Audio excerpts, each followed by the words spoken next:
Hello learners, welcome to the another session for the toxicology, environmental toxicology, that is MEV 004. Today we are going to discuss about other new topic, that is the detoxification. So what we have studied in the previous class, just we have to recapitulate. So in the previous session we have discussed about the sources of toxic substances, especially chemical toxicants. So they are classified on the basis of their nature, mode of action, into the exposure class, where we have studied that exposure ourselves to the toxicants. Some examples also we have studied, like food, water, air and soil, like this. Another class is use class. In that we have studied drugs of abuse and therapeutic drugs, agricultural chemicals and food additives, pesticides, plant toxins and also cosmetics. So today we have discussed some of the important features of how we have exposed to the toxins. The truth is, we have to accept that toxins are everywhere, ubiquitous in nature. There are too many to count and also have the complex interactions. So we are exposed daily to a wide variety of chemical compounds or foreign bodies. Normally we can call them as xenobiotics.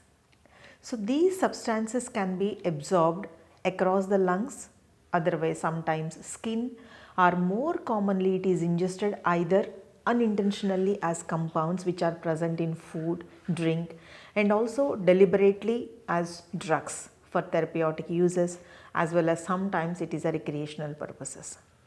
So exposure to the environmental xenobiotics that may be inadvertent as well as accidental sometimes, and when they are present at components of air, water, food, and also they are highly inescapable.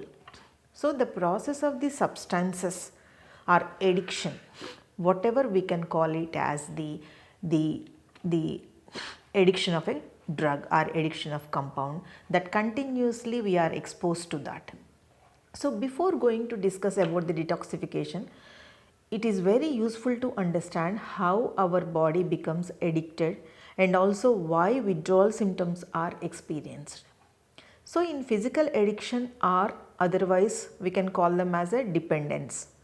That means any person uses a substance or chemical, just for example coffee or tea, regularly over a long period of time, his or her body chemistry definitely changes.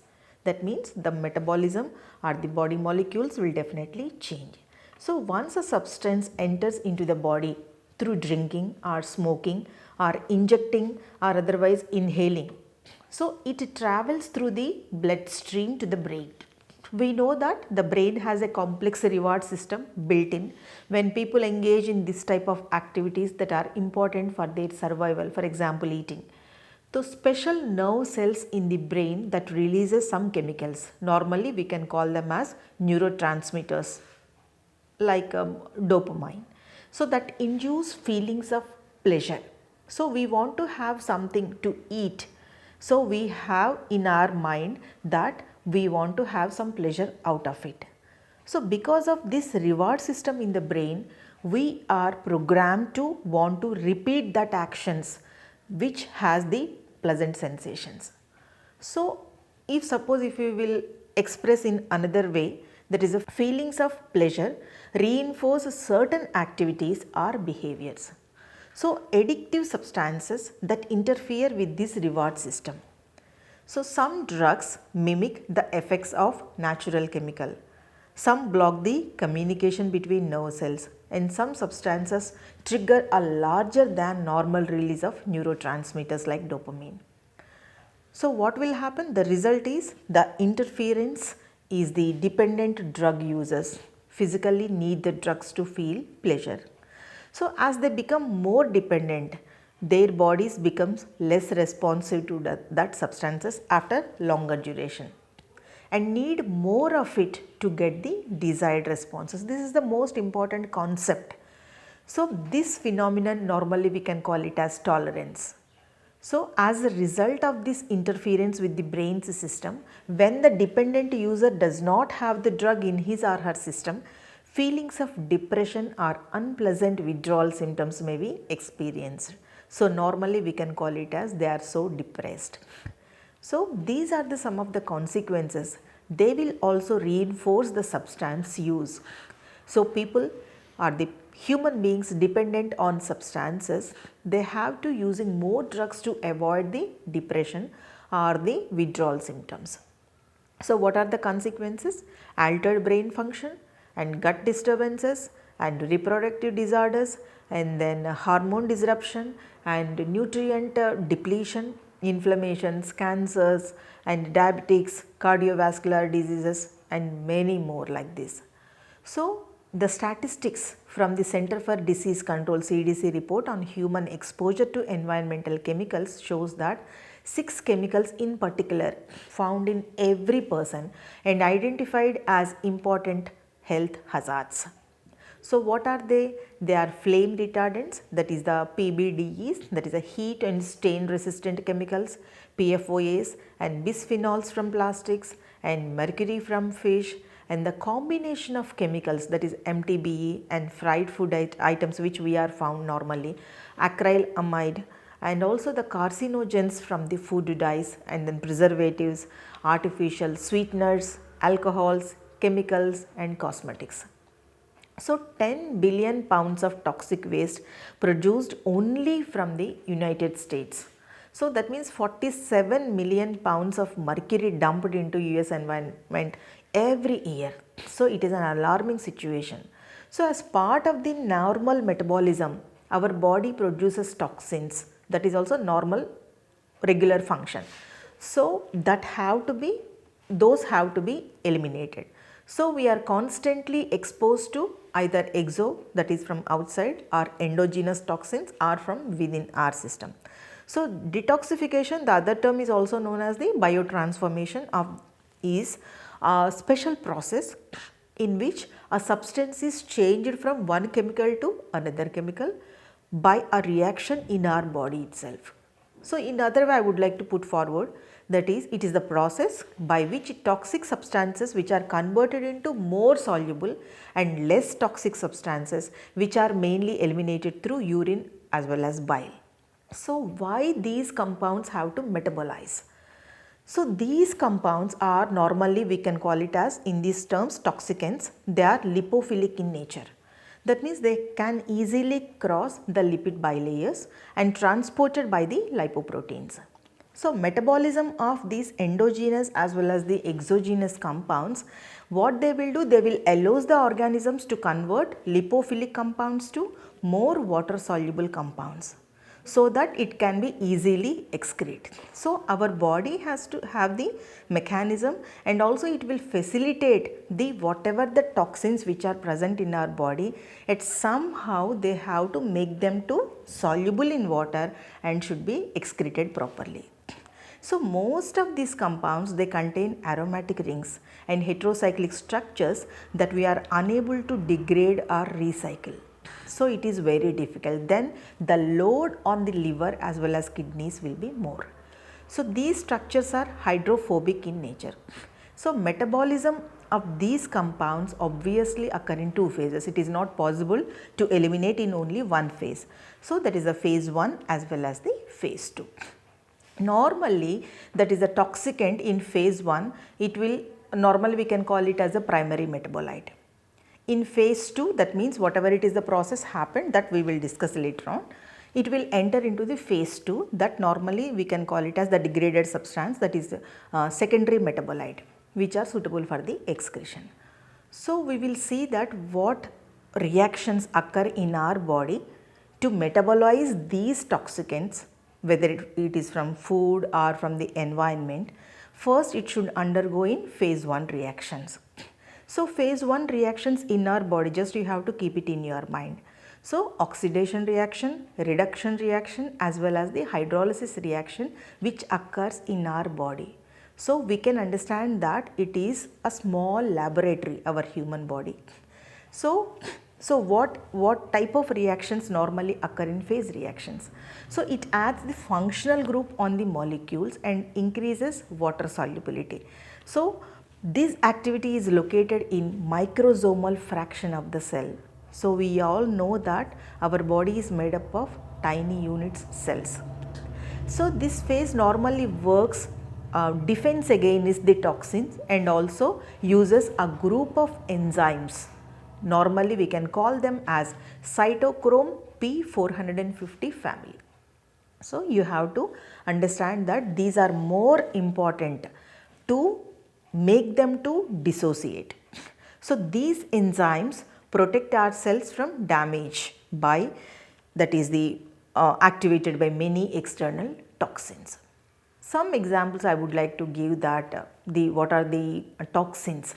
So normally caffeine from coffee, alcohol, dioxins, paint fumes, steroids, pesticides, and some people will use the sleeping pills and contraceptive pills and the cortisone types. So it's also activated in favorable by so many things, that is herbs, milk thistle, as well as the caraway seeds and dill, and also some citrus fruits like tangerines and oranges, that is a grapefruit, and also normally it will cut down the phase 1. And vitamin C rich foods are also more important to detoxify, that is the strawberries and bell peppers, and also some cruciferous families of vegetables. They are brassica, that is Brussels sprouts, and broccoli, cabbage, cauliflower, and also kale, and then turnips. And vitamin C is also most important, and it is also lipotrophics. So these compounds, what they will do, they will break down fat metabolism, that is a cysteine, methionine, choline, and also inositol. And some minerals are also there, there is a magnesium and then iron. So converting volatile toxins into smaller substances, that is the facilitate for further detoxification. So making toxins, that is a water soluble, in order to enter into the phase 2 process. So in the phase 2 reactions, previously in phase 1 oxidation, reduction, it is there, and in phase 2 reactions, conjugation reactions will take place. Remember that all these reactions will happen in our human body itself. So in phase 2 reactions, sulfonation, methylation, and glucuronation, some type of reaction. So they will enter into the phase 2, and also this activity is located in the systolic fraction of the cell. So phase 2 is all about the conjugation that uses 6 different pathways to take water soluble phase 1 metabolites out of our body through bile, urine, as well as the stool. So phase 2 reactions absolutely requires sulfur compounds. So the sulfur will comes from cruciferous family of vegetables, that is the garlic, onions, and also when non-vegetarian dishes like meat, egg yolks, like this. And amino acids, glycine, that is cysteine or N-acetylcysteine, and taurine, and then methionite, that is coming from the meat. And also some metals, that is a trace minerals, we can say that molybdenum, that comes from the leafy vegetables, as well as the liver, and then vitamin B12 and glutathione, and also these are the made up of from the amino acids, and also otherwise we can take it in the liposomal form. So sometimes the detoxification mechanism will slow. So there are so many reasons for the detoxification. So sometimes why the detoxification in some people, it may vary from person to person. So slow detoxification, we can think that because of the leaky bowel or sluggish bowel, and then sometimes poor nutrition, and then weak genes, and also higher environmental stress, that is a load of exposure is more.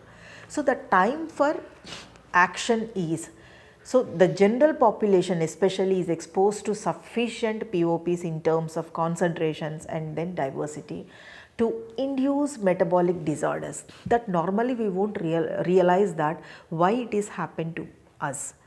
So in the phase 1 pathway of detoxification, the main goal is to transform lipid based toxins, that is the most toxins are lipid base that have accumulated in the cell by using the biotransforming enzymes that they are commonly they have ability to catalyze or the induce the oxidation, reduction as well as the hydrolysis reactions of the toxins.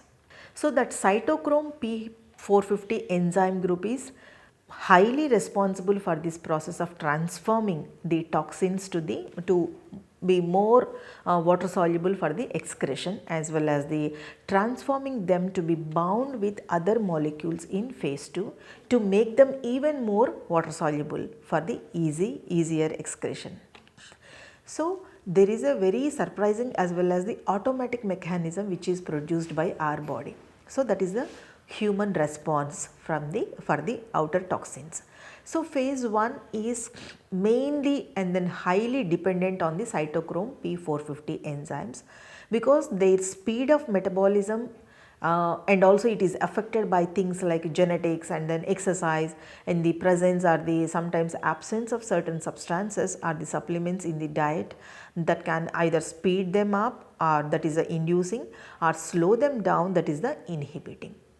So, after being acted upon the P450 enzymes, they become free radicals. That means they are converted into free radicals, and if not, enough phase 2 enzymes to act quickly upon them. So they can do secondary cellular damages to the body. So, many substances that inhibit cytochrome P450. So, this situation can cause substantial problems as it makes toxins potentially more damaging, because they remain in the body longer time before detoxification. So, then only we will have some sort of clinical symptoms in our body. So, many medications are available, that is the antacids as well as the antihistamines, and many more have the potential to block the liver's phase 1, phase 2 detoxification pathways. So, phase 1 and phase 2 are not in balance if suppose that is enough phase 2 enzymes to process the products of phase 1. So, we have to run the risk of the increasing free radical damage and our body becoming more toxic. So, a high quality detoxification program that balances as well as the induces the proper enzymes in phase 1 and phase 2 to work efficiently, that can be really helpful.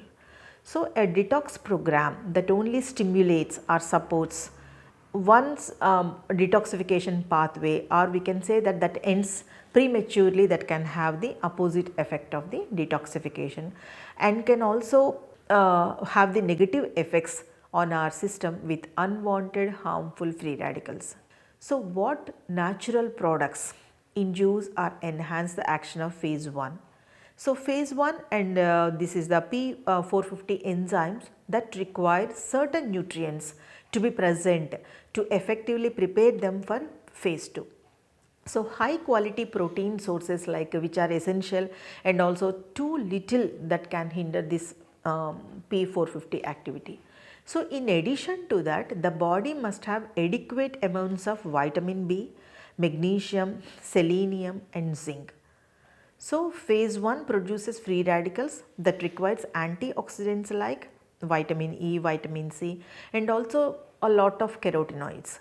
So, no matter whatever it is the detox program one has to choose or one can choose, if these are not present in sufficient amounts in our body, so you will not experience an optimum detoxification. So, what will happen in phase 2? So, phase 2, it is also known as what we have seen, that is a conjugation pathway, because it takes the products from the phase 1 and binds them with phase 2 substances, that is a conjugates, normally we can call it as, to facilitate it less harmful and also more water soluble for easier excretion. So, there is a change in phase 1 metabolites in phase 2 process. So, these phase 2 conjugates like amino acids and sugars, glutathiones which is stimulated by the N-acetylcysteine, and methionine, sulfur which is present in garlic, onions, and also the acetyl coenzyme A. So, it is very important that phase 2 is working quickly, because some of the metabolites which have already degraded in phase 1 reaction, and it comes into the phase 2 and efficiently after phase 1. So, as there is a growing scientific evidence also there in reports that suggesting that certain diseases which are direct result of damage to the body from poor phase 2 detoxification. So, some of the diseases that may caused by the toxic intermediate metabolites and free radicals like cancer, Parkinson's disease, and then fibromyalgia, and then chronic fatigue, and also immune dysfunction. So, phase 2 enzymes work to further enhance the solubility and also to reduce the toxicity. So, through conjugation, the liver, what it will do, it can turn drugs, hormones, and also number of toxins into water soluble as well as the excretable substances. So, what natural products can enhance the phase 2 detoxification? So, for efficient phase 2 detoxification, the liver cells require sulfur containing amino acids like taurine and then cysteine. So, the nutrients glycine, glutamine, choline, and also inositol are also required for efficient phase 2 detoxification. So, eggs, cruciferous vegetables, what we have already seen, broccoli, cabbage, Brussels sprouts, cauliflower, raw garlic, onions, leeks, shallots. There are so many useful sources for the natural sulfur compounds to enhance the phase 2 detoxification. So, we have to keep it in our mind. So, in our diet, all these things we have to include. So, these foods that can be considered to have the cleansing action. So, it is always best to get what you need from a healthy varied diet.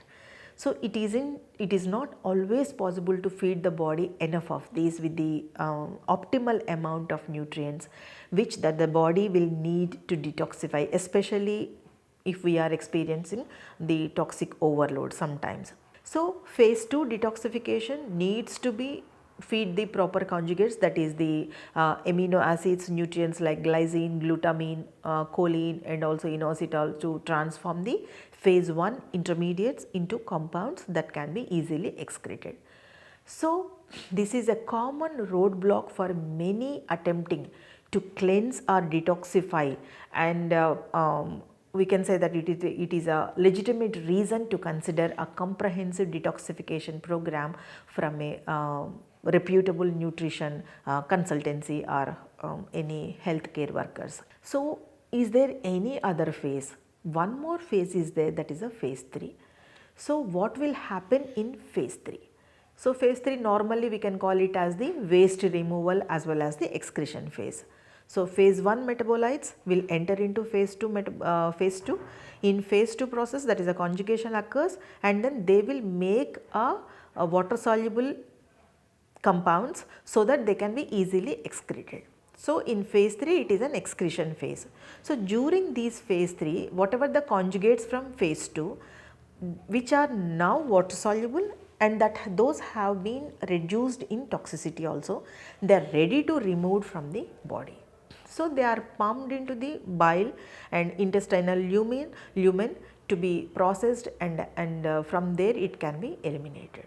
So, in this portion of the detoxification, healthy gut is most important. If you have an imbalance of healthy bacteria versus what we can call it as a bad bacteria, that is a E. coli as well as the Clostridium, the bad bacteria that can produce enzymes like that is a beta glucuronidase that deconjugate, that means that unbind them the phase 2 compounds and then making them impossible to eliminate, and then sending back to the again processed again and again by the liver. So, further increasing a person's toxic load. That means if it is not properly excreted at this phase also, the body will send that all toxins into back to liver. So, obviously the load will be more on the liver. So, this negative feedback loop can be a of course it is very have the weird symptoms as well as the disease states. That is why proper detoxification is normally normally is suggested from the doctors. So, what natural products can enhance the phase 3? Research has already shown that calcium D-glucarate and the glucaric acid, which are found in various fruits and vegetables like oranges, apples, grapefruit and cruciferous vegetables that inhibit beta glucuronidase, thereby supporting the detoxification. Like that, constituents of milk thistle, one more compound is also there that also inhibit the enzyme beta glucuronidase. That enzyme also inhibits the enzyme of the beta G. So, now with all these things keep it in your mind, we have to think for the what type of diet we have to take. So, learners, we have to conclude this session by that understanding that we are increasingly exposed to various xenobiotics in the present scenario, as well as the hydrophobic, that is a non-polar xenobiotics that would persist in adipose tissue, normally that is a fat tissue, almost indefinitely if they were not converted to polar forms. The most important example is the DDT. So, knowledge of the metabolism of xenobiotics is basic to a rational understanding of pharmacology as well as the therapeutics, pharmacy, toxicology, cancer research and also drug addiction. So, all these areas involve the administration or exposure to xenobiotics. So, the overall mechanism of detoxification is to increase the water solubility of toxic products and to facilitate their excretion from the body, mostly in urine and also through bile as well as feces. So, the products of phase 1 reaction, that is a detoxification, are either excreted directly or undergo further metabolism by phase 2 reactions, that is the intoxication, and then excreted. In some cases, a xenobiotic may undergo only phase 2 reaction without undergoing phase 1 reaction also. So, occasionally xenobiotic may be excreted unchanged also. With all these, we will meet you in the next session with some more points of the toxicity. Thank you.